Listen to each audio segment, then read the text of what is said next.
स्वामी जी देखिए, तकनीक ने एक लोगों को बड़ा आराम तलब बनाया और मिजाज भी आदमी का ऐसा है कि वो बैठे ही रहना चाहता है। लेकिन रिसर्च स्वामी जी ये बता रही है कि लंबे वक्त तक जो लोग बैठे रहते हैं उसकी वजह से भी बोन डेंसिटी तेजी से घटती है।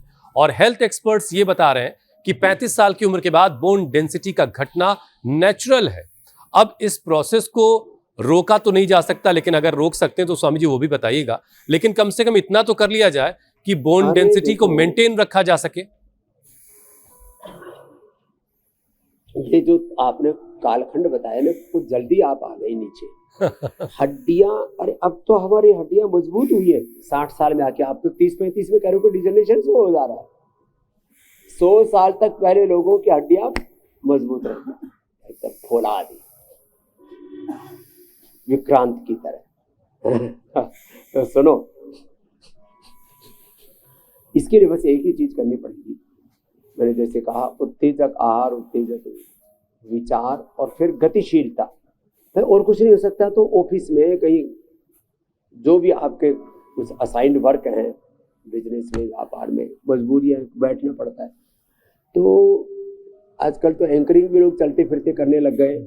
बाकी ऑफिस में जब कभी फोन पर बात करनी हो तो चलते चलते करनी चाहिए। और यदि आप ऑफिस में अकेले हो तो स्पीकर पे करनी चाहिए, कान से नहीं लगाना चाहिए, चाहे ब्लूटूथ हो या वैसे भी स्पीकर पे। मैं 99% स्पीकर पे बात करता हूँ, फोन हाथ में भी नहीं पकड़ता, सामने रख लेता हूँ। आजकल तो स्टैंड भी आगे बढ़िया बढ़िया। और फिर आपको बात भी करनी है तो हाथ में पकड़ने में पकड़ लीजिए और चलते फिरते बात कीजिए तो गतिशीलता रहेगी। बीच बीच में जब भी वक्त मिले ताड़ासन, तिर्यक ताड़ासन, त्रिकोणासन आदि हो जाते हैं। और भस्त्रिका, खाली पेट है तो कपालभाति, जब भी समय मिले। और कभी भी उथल पुथल बहुत चलती है जिंदगी में, तो हर समय कुछ ना कुछ ऐसा बना ही रहता है, ऊंचा नीचा, लाभ हानि, नुकसान, अपमान, बड़ा बड़ा जिंदगी में बखेड़ा होता रहता है। तो क्या करें, थोड़ा अनुलोम विलोम कर लिया, भ्रामरी उद्गीत कर लिया, अपने मन को तसल्ली दिया करें, श्वासों पर ध्यान दिया करें और भगवान से प्रार्थना किया करें, हे नाथ हे नारायण मैं तुझे भूलूं नहीं, सब नाम रूप स्वरूपों में तेरा दर्शन करो, हर काम को तेरी पूजा मान करके करो। यद करो यद स्नास यद जो से ददास यद यद तपस्या से कौन तक को। मेरे भाई, ये यदि जीवन में आ गया ना तो फिर आनंद ही आनंद है। फिर कोई बीमारी, कोई बुराई, कोई नशा, कोई वासना, कोई अश्लीलता, कोई प्रमाद जीवन में घुसेगा नहीं।